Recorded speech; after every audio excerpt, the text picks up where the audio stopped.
Welcome to this podcast on information management.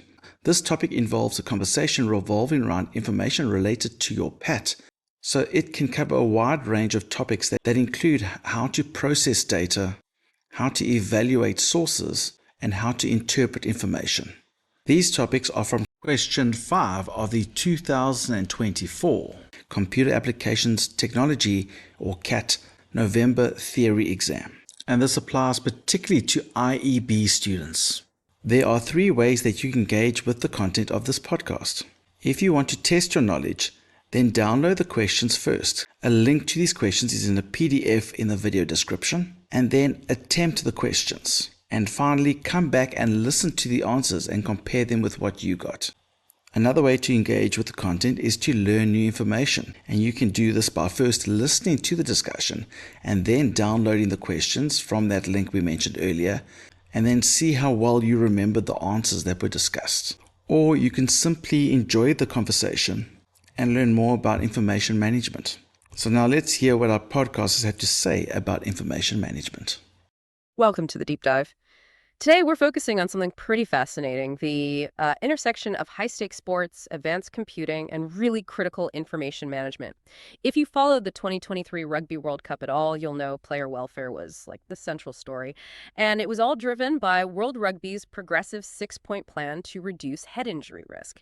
And at the very cutting edge of this plan is a piece of tech that looks simple, but, well, it houses these incredibly complex information systems. I'm talking about the smart mouthguard. These things aren't just measuring impact, they are capturing, processing, and then outputting data that dictates immediate medical decisions right there on the field. So our mission today is to pull apart the information management challenge that's baked into this technology.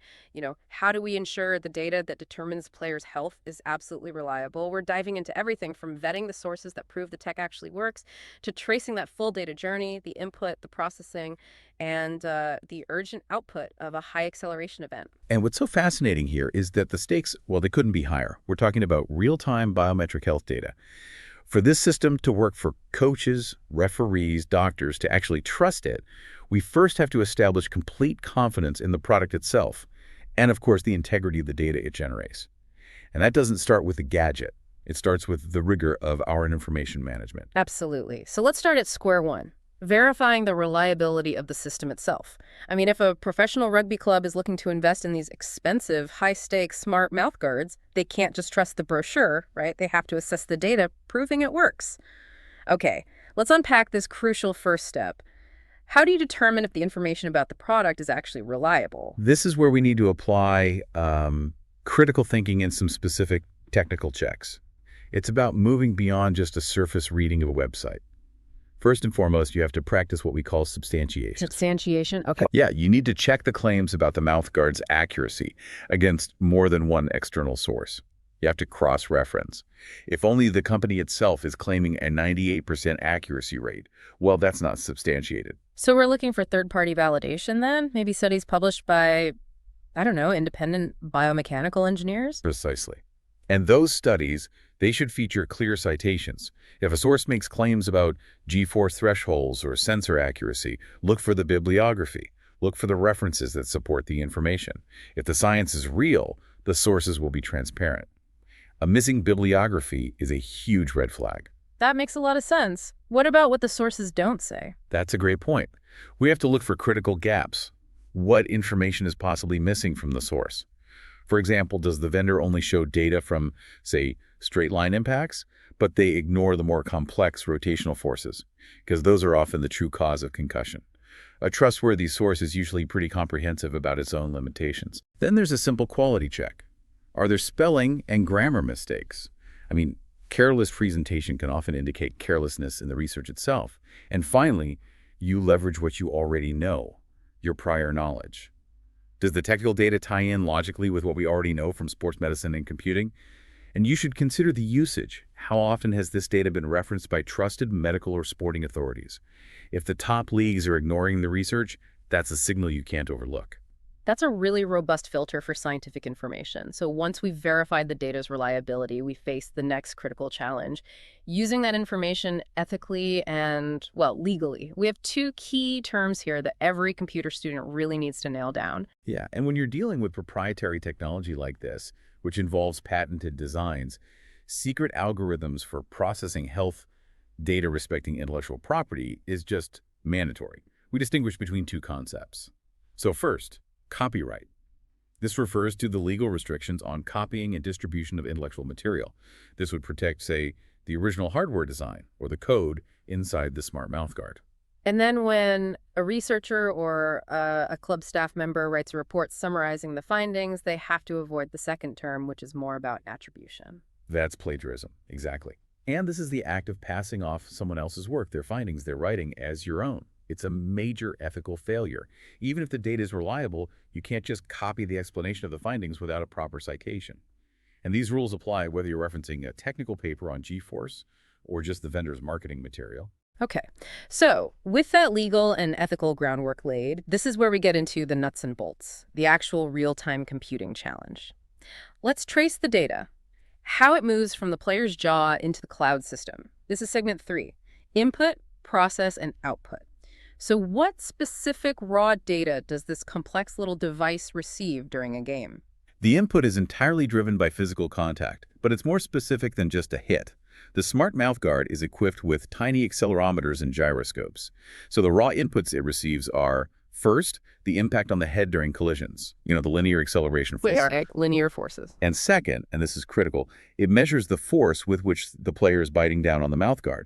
This secondary input gives context about the muscular tension applied during an impact. I see. So that's the raw data entering the system. But G-force numbers on their own are kind of meaningless without context. How does the system take that input and process it into actionable information? Well, the processing stage is incredibly complex. It's all governed by specialized algorithms. The data is processed to determine the seriousness of the impact by comparing the measured values against established, scientifically verified risk curves and thresholds. Specifically, the processing captures data related to the player's movements during rapid acceleration or deceleration.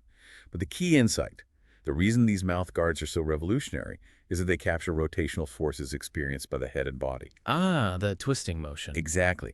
Concussions are often caused not by the straight, linear impact, but by the rapid twisting or angular acceleration of the brain inside the skull. The processing unit calculates these rotational forces and factors them heavily into the final risk assessment. That really explains the complexity of the internal calculation. It's analyzing linear force, rotational force, and muscle tension all at once to assess risk. So what is the clear, decisive information that finally comes out of the system? What's the output that coaches and the medical staff actually see? The output is direct, and honestly, it's life-saving. The result determines whether the player should leave the field immediately to go through a formal head injury assessment, an HIA test. An in-game alert is generated right there on a tablet. And beyond that immediate action, the detailed analysis of the output data is used after the match to determine if the player should be rested for the next few games, depending entirely on the severity profile the device detected. It's the ultimate example of information management driving immediate medical protocol. You have clear input leading to complex processing, resulting in this completely unambiguous call to action. Okay, so now let's move to how this long-term performance data is managed. Coaches monitor player performance and their exposure using spreadsheets. When they compile a report detailing a player's, say, aggregate exposure to high G events over a whole season, they use charts and graphs. Given this data affects future participation, clarity is paramount. How do we make sure these visualizations are instantly and flawlessly interpreted? Visualizing complex health data is, well, it's an art of communication. When you present this data in a report, you have to eliminate any chance of misinterpretation. So first, you absolutely must add a chart title. It needs to specify exactly what data set is being shown. Is it rotational force or linear impact? We also need to use legends to clearly differentiate between forces or exposure levels. And what about the physical scale of the data, the numbers themselves? Yeah, you need to clearly use accessories labels, indicating the exact units. For instance, measuring angular acceleration in radians per second squared. For ease of comparison, you use grid lines carefully. And most important in this scenario, you add data labels directly to the critical data points. That way, the precise G-force value that triggered an alert is instantly known without any guesswork. I see. So no one has to squint and try to guess a value on the axis. No guesswork allowed. Furthermore, strategic design is key. You add colors to differentiate between, say, safe exposure and alert thresholds. If you're looking at recovery over time, definitely use trend lines to show improvement or regression. And this sounds so simple, but it is often ignored. You must select the correct chart type. Using a scatter plot to compare players might work, but using a line chart to show a player's exposure level over a match is crucial for chronological context. So what does this all mean for the bigger picture? Today, we've looked at how devices like smart mouthguards are driving high-level information management in professional sport, from the critical need for reliable scientific sourcing and the ethical use of that information via copyright and plagiarism rules, to the full high-stakes data cycle itself. We traced the input of impact and bite force, the complex processing of rotational forces, and the clear output that can determine a player's immediate fate on the field. And this raises an important question for you to consider. When technology provides immediate, serious health outputs like rest for the next few games, the clarity and reliability of that data becomes a matter of professional accountability.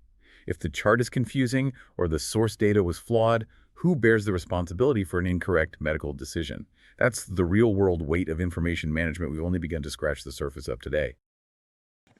A lot of the content from this podcast is actually found on our IT and CAT YouTube channel, so make sure that you subscribe to that one. Make sure you also subscribe to Mr. on Computer Terms so that you don't miss when we post a new podcast. And don't do the long way, do it the Mr. Long way.